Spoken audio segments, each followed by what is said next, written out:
Gaya ng ilog sa Batis, patuloy lang.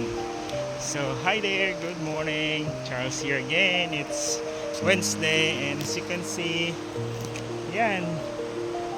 Kung titingnan nyo sa malayo guys, that's, sana yun? Oh, I can see it. There, yung mataas na bundok, that's Mount Apo.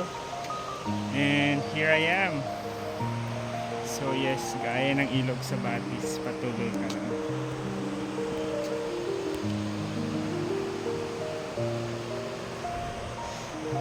Patuloy lang, di ba? Ayan, patuloy lang siya, dumadaloy lang. So, ganun din ginagawa natin sa buhay, di ba? Patuloy lang. Minsan kalmado, it's just a normal day. May mga araw naman na very challenged, but yeah, just like the water in the Batis, just keep flowing, keep going, di ba?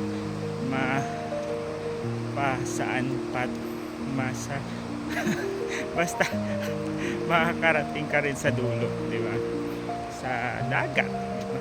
Which is ayun, maliit lang yung dadaanan mo. Ngayon pag papunta ka na sa dagat, mas malaki na, mas malawak, mas maraming opportunity. So yes, ganun lang gagawin natin, diba? Patuloy lang sa buhay. So I guess yeah, yun lang gusto kong sabihin for today's video. Patuloy lang tayo. Alright, ingat, anyong mama.